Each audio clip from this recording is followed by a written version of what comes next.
right. Come on to the bar,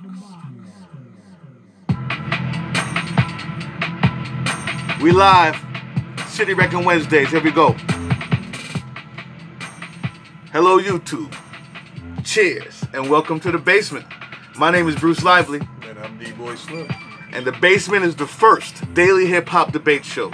From Tuesday through Friday, we tackle the most intriguing topics in hip-hop culture and the world around it. So welcome back, Basement family. We're live today, and it's the second installment of City Wrecking Wednesdays for this week. And you know how it goes. We take two cities steeped in hip-hop tradition and culture and use whatever criteria we think will pull our city right on top. From the rappers, the business minds, history, cultural influence, even the slang. Whatever we think makes our city win. And as always, City Wrecking Wednesdays is brought to you by the Fleetwood Spice Collection. Okay? Tonight, I'm eating chicken. And I'll be using this. The lemon and herb. Oh, it's going to be bad. I can't wait. It's waiting for me as soon as I get off of here. Fleetwood Spice Collection, y'all. Check them out. Check the website. You know what I'm saying? It's time to change the spice, people. Anyway, today's long-awaited question. City Wrecking Wednesdays. Los Angeles versus Long Island. Let go. Let's do it. I'll let you start it off, man. What you got? Who you got? Oh, man. Well, everybody always talks about the 5 boroughs. Yeah. But we often forget about Long Island. Mm-hmm.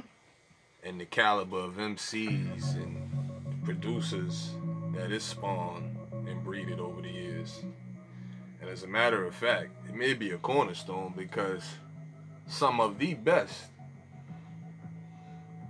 MCs, rap artists of all time to ever touch a microphone have come out right out of Long Island. Well, I'd like to say some of the best, most creative, most influential MCs to ever touch the microphone have come out of Los Angeles, California. So it's on. That's a fact, and I wouldn't argue with you there. I ain't gonna hold y'all. You got groups like De La Soul, Keith Murray, coming out of Long Island. Okay. De La, as all y'all know, with the abstract style, you know, you may remember, you know, rapping in the early 90s with Tribe Called Quest and all of that. Like, hits like Me, Myself, and I. It's just me, myself, and I. You go to 96 when they had The Stakes Is High. Different style of rapping, conscious rapping. If there was ever a phrase that applied, that's conscious rapping, and I would definitely agree it's good rapping, though.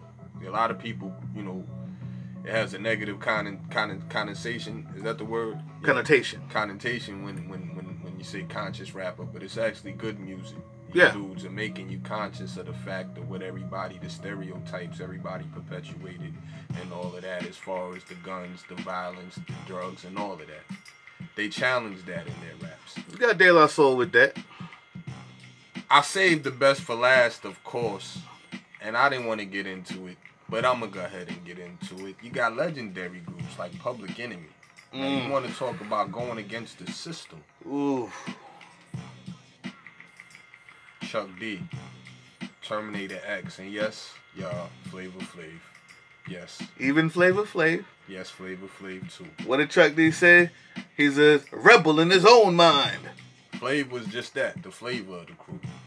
Obviously, it offset the knowledge, the consciousness, the wisdom that Chuck D was spreading all over the track.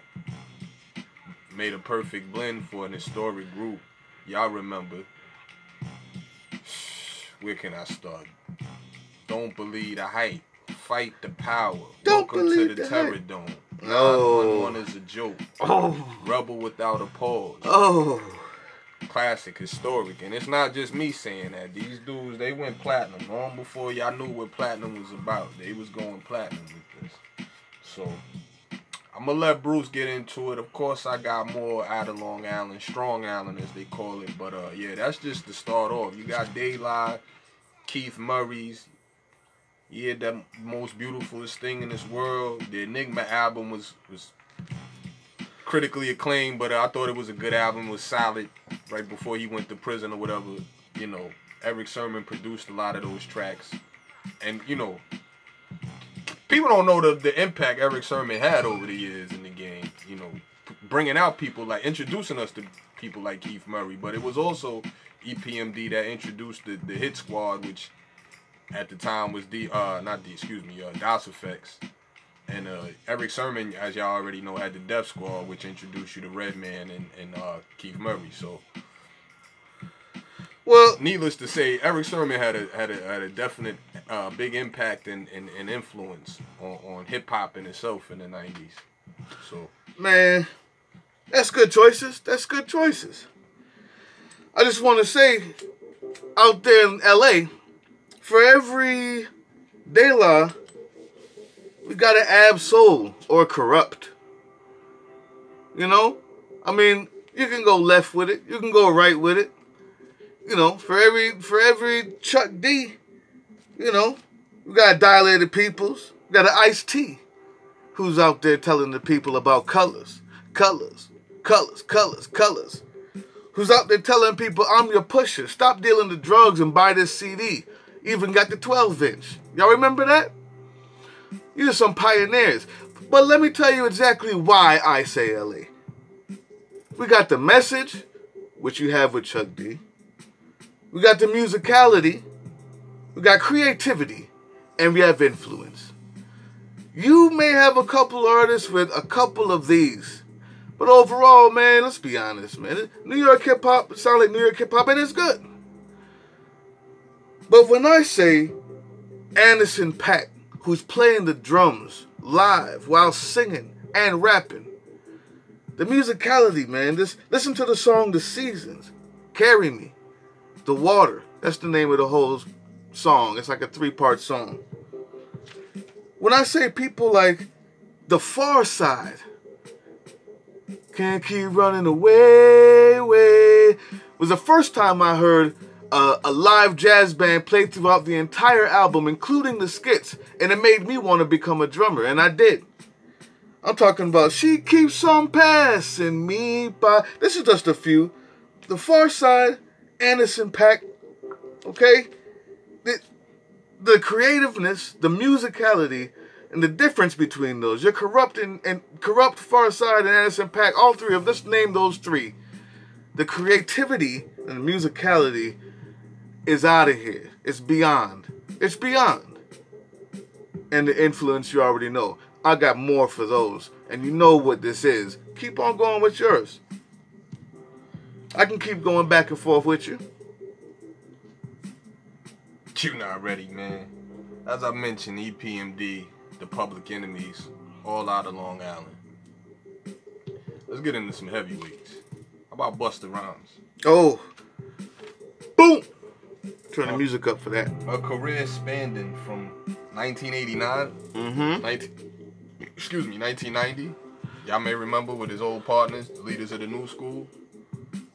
Charlie Brown and Dinko or something like that. But yeah, Bus came a long way. You can't even remember the names of these guys. To being in movies such as Shaft, Higher Learning, with the likes of Ice Cube, which I'm sure you would probably mention. Yeah, he's been in movies like that. Right. Big motion pictures. Come a long way, man. From the days of I'll make sure everything remains raw. Mm-hmm. Platinum Efforts. Mm-hmm. Give Me Some More. The Flip Mode Squad. Mm-hmm. Bus has about 8 or 9 albums, 3 platinums. I said over 10 million albums sold collectively. There's nothing that he hasn't done. There's no rhyme that he hasn't flipped. And on every verse, even to this day, you may recall the Chris Brown joint that he just did. You know, If you want to get into that, Bust is one of he deserves to be regarded. I told Bruce before the show, he deserves to be regarded as one of the top 10 MCs by now of all time. I hear that. Touch a microphone. I definitely hear that. Also coming out of Long Island. I mean, that's good. But back to the criteria of the message, musicality, creativity, and influence. There's a couple of those that Ice Cube holds. Mainly, if you listen to Gangsta Rap Made Me Do It, the message, just the video alone. Just the video alone, we're all behind him. He's showing what America does and all the crazy bad things that we do while they were yelling gangster rap was making people bad. As if the presidents and the military wasn't. Ice Cube, who also has multiple platinum efforts. Ice Cube, who was a pioneer with NWA and on his own. I mean, his albums, America's Most Wanted, some of the most critically acclaimed hip-hop albums of all time. Lethal Injection, Laugh Now, Cry Later. Y'all remember these? Ice Cube.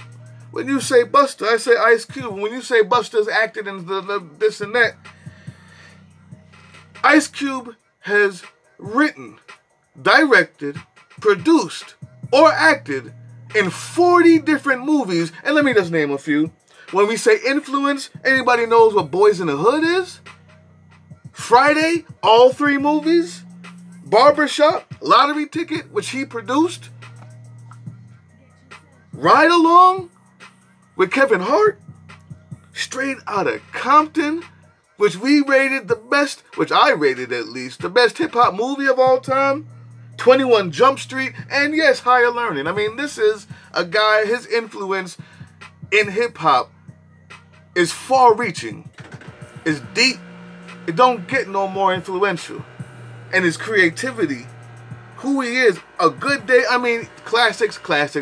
So, Ice Cube, who else you got? Go ahead and say it. Like I said, Buster is top 10 by now. Y'all, we could argue. Y'all leave your comments, too. We could argue and debate.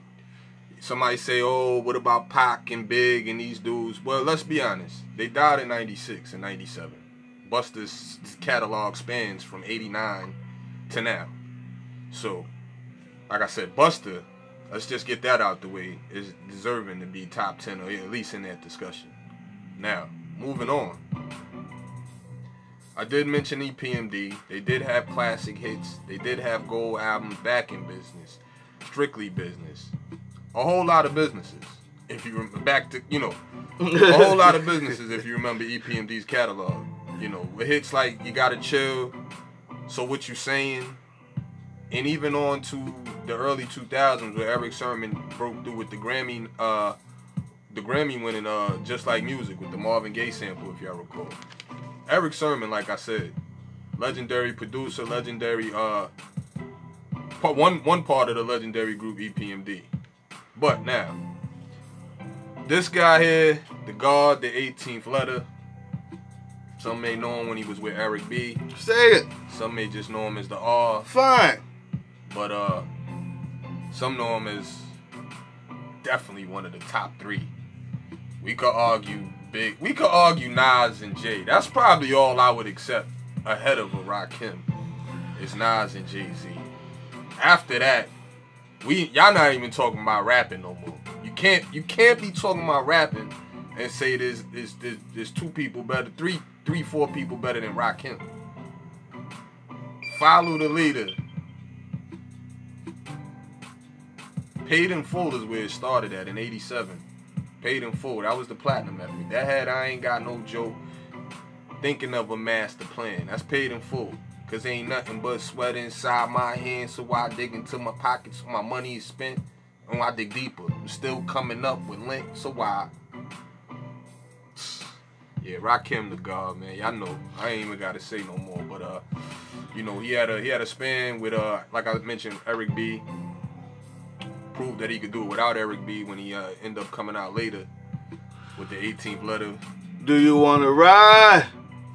La la la la da da da da. You gonna holler, Pop. When you say nobody's ahead of Rakim, Everybody, y'all people watching right now, if you could just leave a quick message and tell him, is Tupac number one on your list? Stop playing.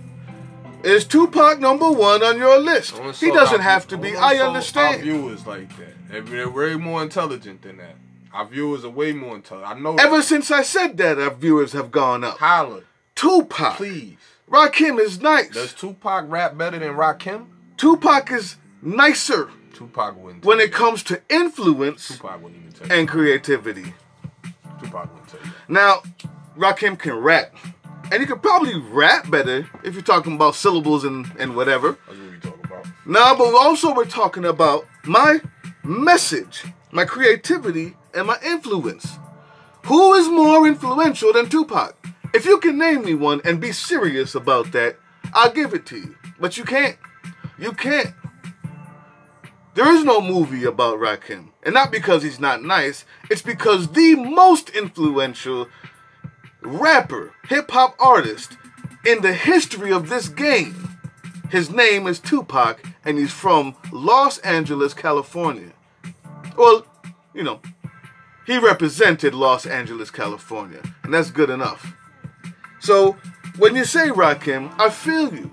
But when you say nobody's ahead of him in your top 10, you're just wrong. That's your top 10. If you take a poll, there's a lot who would say Mr. Tupac. We're talking about creativity. Talk about musicality. Schoolboy Q. Listen to Collard Greens. Listen to Hoover Street. Is that not some of the craziest, most musical, creative music that you've heard in the past few years? I think so.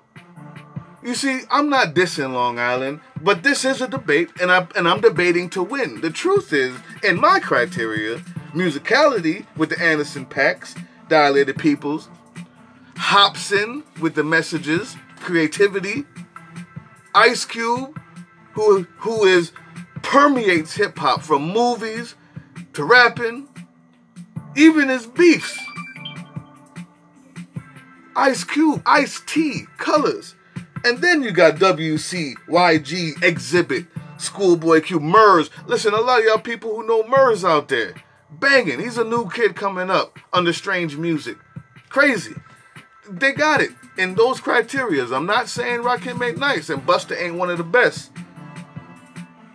But Me and My Girlfriend is a classic. Brenda's Got a Baby is a hip-hop classic.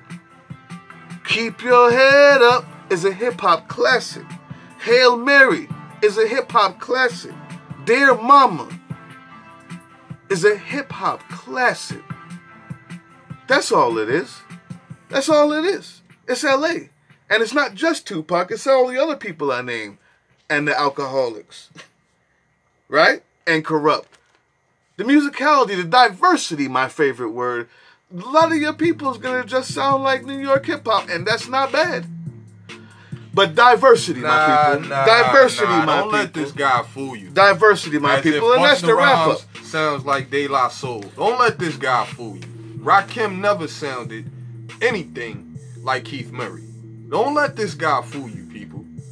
People try to say, oh, it's New York. It's just California. Except for like Busta and they De La. sound like California people. No. That's what I'm saying. It's hard to put that into a box with California it's like not that. hard.